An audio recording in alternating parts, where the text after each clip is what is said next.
여러분 안녕하세요, 비교양입니다. 오늘은 비도 그치고 가을이 오기 전 동네 뒷산에 어떤 이끼가 서식 중인지 확인하고 모스 테라리움을 한번 만들어 보고 싶어서 이끼 채집도 할 겸 집을 나섰습니다. 준비물은 가방과 이끼를 담기 위한 어제 회를 먹고 세척해둔 일회용기, 그리고 모종삽을 들고 나갔습니다. 아빠 촬영하는데 도움을 부탁하는 대신 큰애에게 포켓몬 카드 2장을 사주었는데요. 아쉽게도 2개 모두 꽝이네요. 우리 가족이 자주 다니는 산책 코스이고요. 이렇게 하루종일 햇살이 비치지 않는 산비탈 그늘진 공간이 있는데요. 이곳엔 아주 넓게 이끼들이 자리 잡고 있답니다. 작년에도 한번 채취를 했었는데 올해에는 어떤 이끼가 자리 잡고 있는지 확인해 보겠습니다. 와, 비온 다음 날이라 그런지 초록초록 이끼들이 너무 이쁘네요. 가장 먼저 깃털이끼가 보입니다. 산지 그늘진 바위나 땅 위에 넓게 퍼져 자라며 인삼 등을 포장할 때 많이 사용되는 이끼랍니다. 파릇파릇 아주 상태가 좋네요. 두 번째, 억새 이끼입니다. 마치 솟아오른 사과의 모습이 억새처럼 보여 억새 이끼라 불린답니다.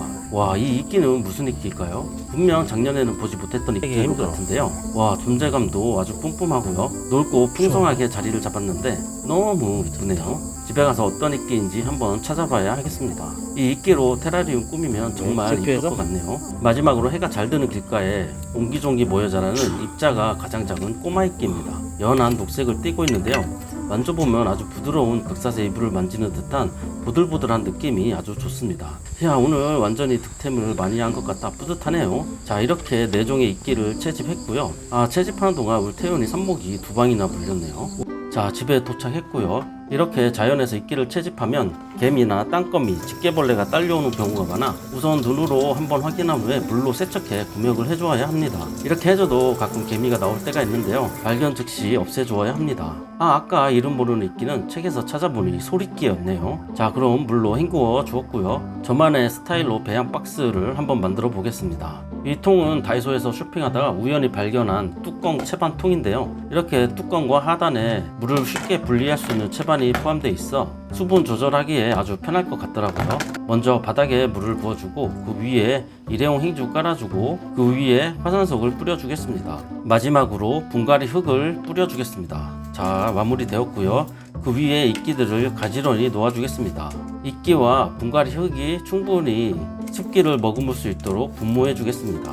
자, 이제 이끼 배양 박스가 완성되었습니다. 우리 주변에 어떤 이끼가 서식하고 있는지, 그리고 이끼 키우는 정보를 알기 위해 책도 한번 구입해 보았는데요. 책에서 이끼를 건강하게 키우는 데 있어 강조한 부분은 다음에 4가지로 요약할 수 있습니다. 첫째, 비주기. 실내에서 이끼를 키울 때에는 어두운 곳에서 산다는 생각은 잊어야 한다고 합니다. 자연에서는 낮에 조도가 1000에서 1만 럭스 정도로 우리가 생각하는 곳보다 밝게 유지가 된다고 하는데요. 따라서 빛이 들어오는 창가 쪽에서 멀다면 조명을 달아주거나 밝은 베란다에서 키워주면 좋다고 합니다. 단 주의할 점은 햇볕 직사광선을 장시간 쬐면 이끼들이 녹을 수 있으니 반차광 상태에서 2-3시간 정도 햇볕을 씌워주면 보약이 된다고 하네요. 이 책을 제작한 업체에서는 실내 조도를 3000에서 2만 럭스로 유지하며 이끼별로 특성에 맞게 세팅해 키우고 있다고 하네요. 둘째, 온도관리. 이끼의 적정 온도는 18도에서 25도가 가장 좋다고 합니다. 여름철 실내 온도 30도 이상은 위험하다고 하는데요. 이끼는 늘 시원하게 관리해 주는 게 좋다고 합니다. 셋째, 환기. 이끼는 환기를 자주 해주는 것이 좋다고 합니다. 배양 박스에 구멍을 뚫어주거나 뚜껑에 완전히 덮여있는 경우에는 이끼에 분무해 준 뒤 1-2시간 정도는 뚜껑을 완전히 열어 환기를 시켜주는 게 좋다고 합니다. 수금을 머금고 있는 상태에서 환기를 해주면 이끼도 마르지 않고 공기순환도 되어 좋다고 합니다. 마지막 넷째, 습도 관리. 육지에 사는 이끼는 대부분 직접 물에 계속 닿아 있기보다는 높은 습도가 유지되는 것이 좋다고 합니다. 물에 계속 닿아 있으면 웃자라거나 과습으로 시들어 버린다고 하는데요. 반통기 환경이기 때문에 수분 증발이 느리고 물이 고이지 않게 이끼만 젖을 정도로 분무를 해주는 게 좋다고 합니다. 자, 오늘은 동네 이끼 채집도 하고 실내에서 이끼를 키우는 법에 대해서도 공부해 보았는데요. 다음 편은 우리 주변에서는 구하기 힘든 이끼를 쇼핑몰에서 종류별로 주문해 리뷰하는 시간을 가져보도록 하겠습니다. 그럼 모두 안녕히 계세요. 빠이빠이.